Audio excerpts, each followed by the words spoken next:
Lyra had been taught to fear humans, loud, brutal, untamable. When a political edict forced her to marry one, she braced for the worst: iron fists, broken customs, a life erased. Instead, the human, Ethan, arrived with quiet hands and steadier eyes. What followed wasn't conquest or cruelty, but a slow unraveling of myth, gestures that healed, choices that honored, and a stubborn, unexpected patience that forced Lyra to ask, what if everything she feared was wrong? If this opening grabbed you, hit like and subscribe, and we drop stories like this every week. Just quiet footsteps, steady eyes, and that calm breathing humans were said to lose when facing alien royalty. Yet Ethan stood there as though the air itself bowed to him. Every instinct in Lyra's scaled nerves screamed danger. Her people, the Velari, had legends, stories of humans who burned worlds, who laughed as empires fell. And now the council had ordered her to marry one, a political tether, a bridge between species, a chain disguised as peace. She remembered her mother's warning. Never trust a creature that smiles while bleeding. Ethan smiled now. Not wide, not fake, just a small, weary curve of lips that made her pause. He extended a hand. "I know this isn't your choice," he said softly, "but maybe we can make it ours." Lyra froze. That tone, gentle, even apologetic, didn't fit the human stereotype. She expected dominance, maybe mockery. Instead, he spoke like someone aware of the walls between them and unwilling to add another brick. When the ceremony began, every Velari eye burned with judgment. Lyra's fingers trembled as she accepted the binding crest. Ethan noticed, subtly adjusted his stance, letting her take the lead. A small gesture, but to her, it felt seismic. Later that night, as the two shared their first uneasy meal, Lyra realized something terrifying. Ethan wasn't trying to conquer her world. He was trying to understand it. And for the first time, she wasn't sure which was more dangerous. Lyra didn't trust him. Not yet. Maybe not ever. So she began to test him. Her first test was food. Velari cuisine was rich in bioluminescent spices that humans found overwhelming. She served the strongest brew at dinner, expecting him to recoil. Ethan tasted it, blinked once, and smiled faintly. "It's alive on the tongue," he said, coughing once but refusing to insult her culture. The second test came during morning rituals. Velari noblewomen never allowed men to enter the Hall of Ancestry, not even husbands. Ethan stopped at the threshold, unprompted. "Some doors," he said, "don't need me to walk through them to show respect." That night, Lyra couldn't sleep. She kept remembering his restraint, not weakness, not hesitation, but choice. On the third day, she tested his temper. A council meeting turned hostile when a Velari elder insulted the fragile skin of the human Groom. Ethan said nothing for a long, simmering moment.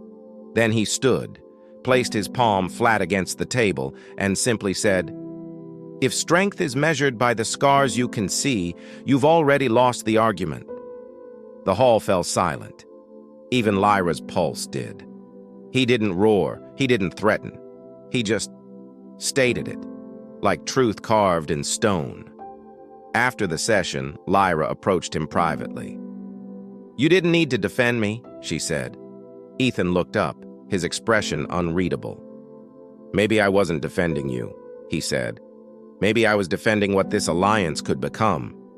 For the first time, her fear cracked, just slightly. If these were tests, he was passing them all. And that frightened her even more than if he had failed.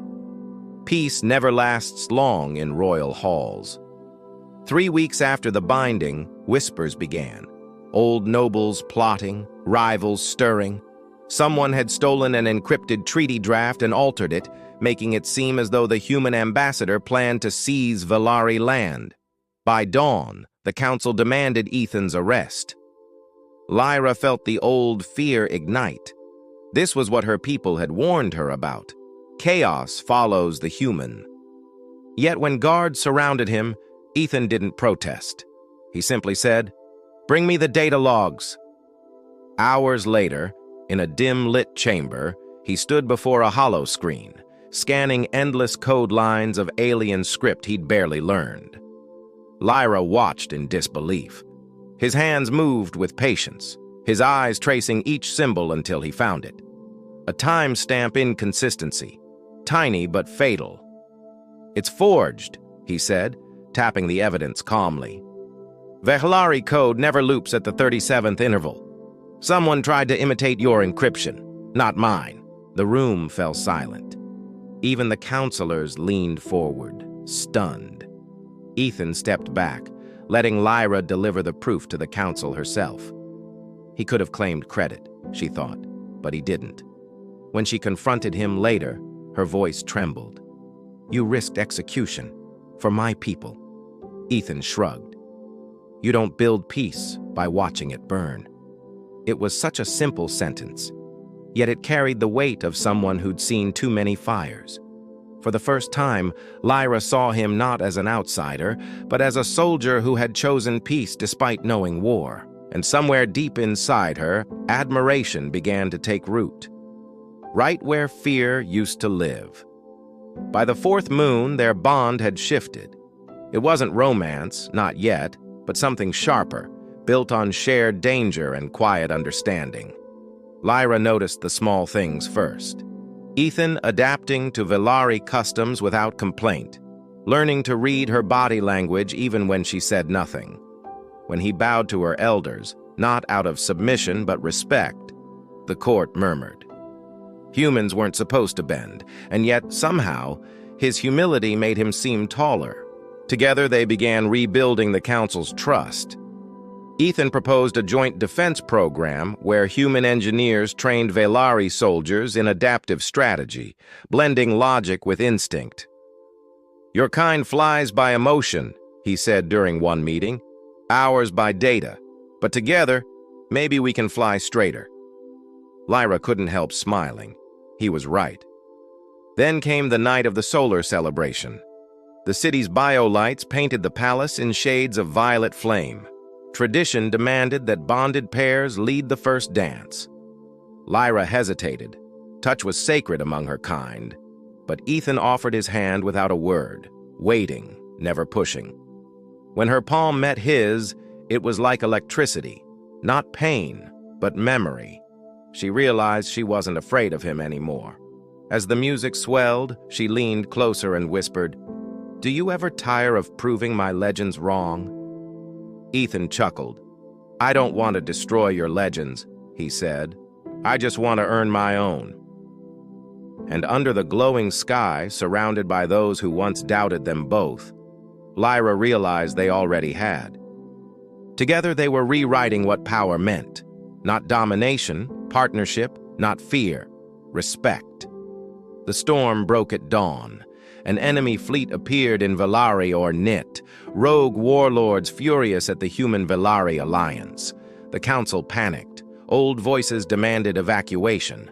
Others wanted Ethan detained, fearing betrayal. Lyra stood between them and the man she once feared, her heart pounding like a war drum. Ethan didn't wait for orders. "Let me speak to them," he said. "They'll expect soldiers. They won't expect someone who believes peace is harder to win than war." Minutes later, his voice carried through the comm network, calm but firm. "This alliance isn't your threat. It's your chance. You call us conquerors, but look at what we build when we stop fighting. Look at her world now." The enemy commander mocked him until Ethan revealed the tactical feed. Every ship in orbit had been quietly surrounded by Vehlari human hybrid drones.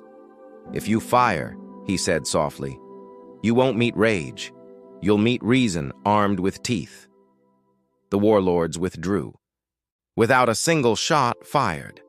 When the council erupted in relief, Lyra turned to Ethan. "You could have destroyed them."